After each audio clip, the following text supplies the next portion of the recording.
हरियाणा में जहां पर 90% लोग हिंदू हैं, केवल 7% लोग वो हैं जो इसका विरोध कर रहे हैं, दंगे भड़का सकते हैं, जो गोलियां चला सकते हैं। क्या पूरा हरियाणा, पूरा देश नहीं जानता कि मेवात में इस तरह के लोग बसते हैं?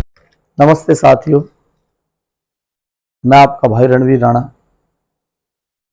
आप ही देख ही रहे हैं हरियाणा किस तरह से जल रहा है। 134 वाहन फूंक दिए गए हैं। 1.5 साल के बच्चे को जिंदा जला दिया गया है। करनाल से ही आज ही अंतिम संस्कार एक हमारे भाई का हुआ है जो बजरंग दल से जुड़ा हुआ था, अभिषेक नाम का युवक। परिवार का रो रो कर बुरा हाल है पूरे हरियाणा में, खास करके जो ये दिल्ली के और करनाल जिले के आसपास के जो जिले हैं, बड़ा भयंकर माहौल ऐसा बना दिया गया है। 6 जिलों में कर्फ्यू लगा हुआ है, 144 धारा लगी हुई है।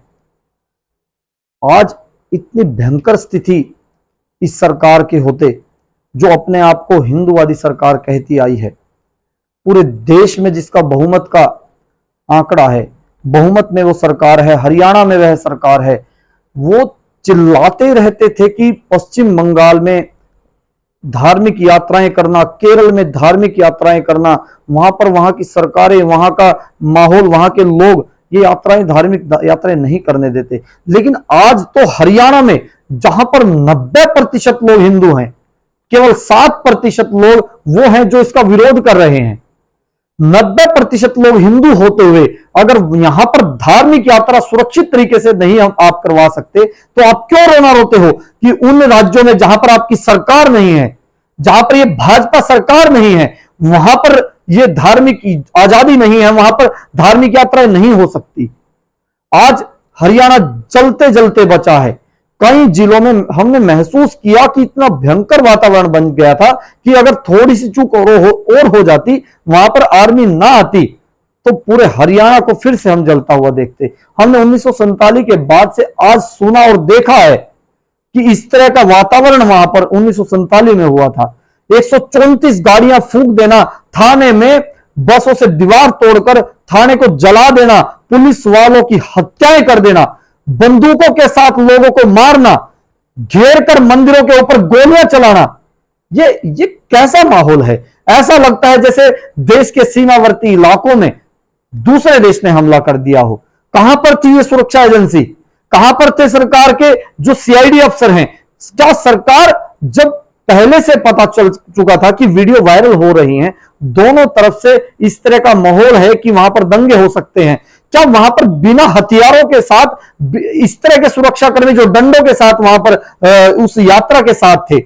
हरियाणा में हम जब शहरों में आंदोलन करने जाते हैं, इस तरह का किसी अपने साथियों का सहयोग, उनकी आवाज उठाने जाते हैं, तो इतनी फोर्स हमारे ऊपर लगा दी जाती है, इस तरह का दबाव डाल दिया जाता है। और वहां पर क्या सरकार इंतजार कर रही थी कि इतनी लाशें गिरेंगी तब जाकर हम वहां पर फोर्स भेजेंगे?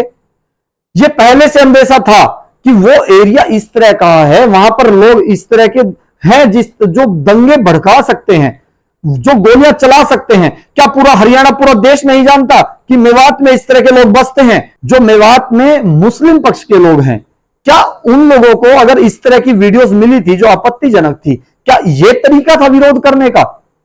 क्या आप लोग लोकतांत्रिक तरीके से विरोध नहीं कर सकते थे? ये गोलियां चलाना, ये पत्थर बरसाना, घेरकर माताओं बहनों को एक भयावह मतलब एक माहौल क्रिएट कर देना, मंदिरों पर हमला करना, मैंने अब तक नहीं देखा कि वहां पर किसी इस तरह का जो शांति चाहने वाले जो मुस्लिम पक्ष के लोग हैं, उन्होंने इस तरह का विरोध दर्ज कराया हो, उन लोगों को मतलब उन लोगों के खिलाफ फतवे जारी किए हों। देश की दोनों पार्टियां ये चाहती हैं कि वोटों का ध्रुवीकरण हमारी तरफ हो, एक पक्ष हमारी तरफ लग जाए और दूसरी पार्टी चाहती है कि दूसरा पक्ष पूरा का पूरा हमारी तरफ लग जाए। एक हमारे मित्र हैं, वो कहते हैं कि दोनों पार्टियों में केवल इतना अंतर है कि जैसे एक कसाई बकरी को मारने के लिए पालता है और एक प्रोफेशनल तरीके से एक फार्म हाउस खोलता है और बकरियों को पालता है और बाद में बड़ा हो जाने के बाद उसको कत्ल करने के लिए बेच देता है। दोनों में केवल इतना अंतर है।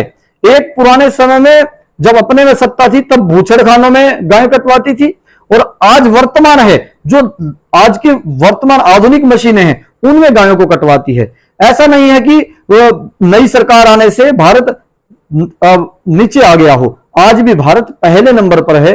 पहले 3 आंकड़ों में तो गारंटेड है कि गायें आज भी उसी तरह से कट रही हैं, लेकिन फर्क इतना हो गया है कि बूचड़खानों से आधुनिक मशीनों से गाय को काटा जा रहा है। ये केवल दिखावा करने वाले लोग हैं। वास्तव में इनके अंदर देश के प्रति जो पीड़ा होनी चाहिए वो नहीं है। अगर होती तो इस तरह के दंगे ना होते, इस तरह से उन घरों के चिराग ना बुझते। आज हम उन परिवारों के साथ हैं जिनके घर में आज इतना बड़ा भयानक दुख आया हुआ है, और मैं चाहता हूं कि जितने हमारे सनातनी साथी हैं उन परिवारों का साथ दें, उनका हौसला बने।